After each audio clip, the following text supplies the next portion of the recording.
پر game کھیلنا سکھا رہا تھا کہ باہر بیل بجی۔ کافی دیر کے بعد دوسری بیل ہوئی تو میں نے جا کر دروازہ کھولا۔ سامنے میری ہی عمر کے ایک صاحب کھڑے تھے۔ السلام علیکم، انہوں نے نہایت ہی مہذب انداز میں سلام کیا۔ پہلے تو میرے ذہن میں خیال گزرا کہ یہ کوئی چندہ وغیرہ لینے والے ہیں۔ ان کے چہرے پر داڑھی خوب سج رہی تھی اور لباس سے وہ چندہ مانگنے والے ہرگز نہیں لگ رہے تھے۔ جی فرمائیے، میں نے پوچھا۔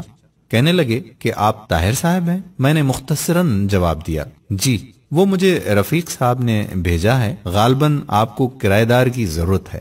ہاں، مجھے اچانک یاد آیا کہ میں نے دفتر کے ایک ساتھی کو بتایا تھا کہ میں نے اپنے گھر کا اوپر والا پورشن کرائے پر دینا ہے۔ اگر کوئی نیک اور چھوٹی سی فیملی اس کی نظر میں ہو تو بتائیں، کیونکہ دفتر کی تنخواہ سے خرچے پورے نہیں ہوتے۔ مجھے افسوس ہوا کہ میں نے اتنی دھوپ میں کافی دیر اسے باہر کھڑا رکھا۔ اسے 6 ماہ کے لیے مکان کرائے پر چاہیے تھا، کیونکہ اپنا مکان وہ گرا کر دوبارہ تعمیر کروا رہے تھے۔ میں نے 3000 کرایہ بتایا، لیکن بات 2000 پر پکی ہو گئی۔ وہ چلا گیا تو مجھے افسوس ہونے لگا کہ کرایہ کچھ کم ہے، گو کہ اوپر صرف ایک چھوٹا سا کمرہ، کچن اور باتھ روم تھا۔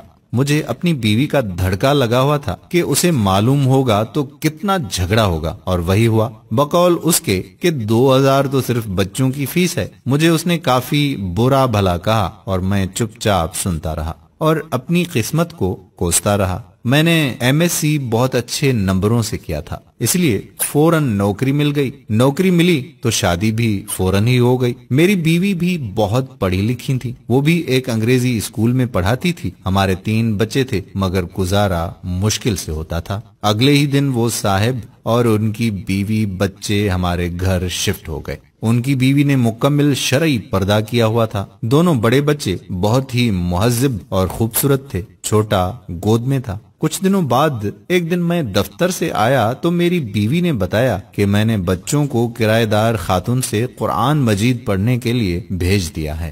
اچھا پڑھاتی ہیں، ان کے اپنے بچے اتنی خوبصورت تلاوت کرتے ہیں۔ مزید کچھ دن بعد میں نے ان کے ایک بیٹے سے تلاوت سنی تو پہلی مرتبہ میرے دل میں خواہش ابھری کہ کاش ہمارے بچے بھی اتنا اچھا قرآن مجید پڑھیں۔ ایک دن میں باہر جانے لگا تو اپنی بیوی سے پوچھ ہی لیا کہ وہ پارلر جائے گی تو لیتا چلوں، کیونکہ پہلے تو 2 مہینے میں 3-4 مرتبہ پارلر جاتی تھی اور اس مہینے میں ایک بار بھی نہیں گئی تھی۔ اس نے جواب دیا کہ پارلر فضول خرچی ہے، جتنی خوبصورتی چہرے پر 5 بار وضو کرنے، نماز اور تلاوت سے آتی ہے کسی چیز سے نہیں آتی۔ اگر زیادہ ضرورت ہو تو گھریلو استعمال کی چیزوں سے ہی چہرے پر نکھار رہتا ہے۔ ایک روز میں کیبل پر ڈرامہ دیکھ رہا تھا تو میرے چھوٹے بیٹے نے مجھے بغیر پوچھے ٹی وی بند کر دیا اور میرے پاس آ کر بیٹھ گیا۔ بابا، یہ بیکار مشغلہ ہے، میں آپ کو اپنے نبی حضرت محمد صلی اللہ علیہ وآلہ وسلم کا ایک واقعہ سناؤں؟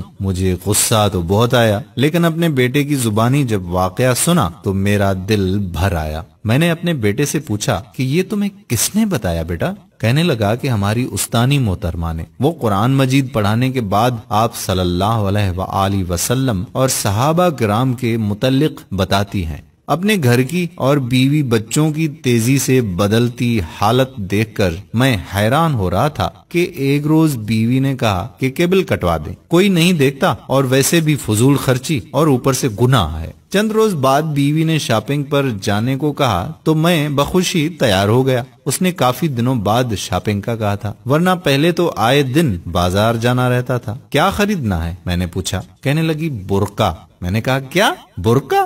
میں ہنسا تو وہ بولی، پہلے میں کتنے ہی غیر شرعی کام کرتی تھی، آپ نے کبھی مذاق نہیں اڑایا تھا، اب اچھا کام کرنا چاہتی ہوں تو آپ کو مذاق سوچ رہا ہے۔ میں کچھ نہ بولا۔ پھر چند دن بعد اس نے مجھے کافی سارے پیسے دیے اور کہا کہ فرج کی باقی قیمت ادا کر دیں تاکہ مزید قسطیں نہ دینی پڑیں۔ اتنے روپوں کی بچت کیسے ہو گئی؟ وہ مسکرائی، کہنے لگی بس ہو گئی۔ جب انسان اللہ تعالیٰ کے بتائے ہوئے احکام پر چلنے لگے تو برکت خود بخود ہو جاتی ہے۔ یہ بھی وہ کرایہ دار خاتون نے بتایا ہے۔ سکون میرے اندر تک پھیل گیا۔ میری بیوی اب نہ مجھ سے کبھی لڑی نہ شکایت کی، بچوں کو وہ گھر میں پڑھا دیتی ہے، خود بچوں کے ساتھ قرآن مجید تجوید سے پڑھنا سیکھ رہی تھی، وہ خود نماز پڑھنے لگی اور بچوں کو سختی سے نماز پڑھنے بھیجتی۔ مجھے احساس ہونے لگا کہ نجات کا راستہ یہی تو ہے۔ پیسہ اور آرائش سکون نہیں دیتا، اطمینان تو بس اللہ کی یاد میں ہے۔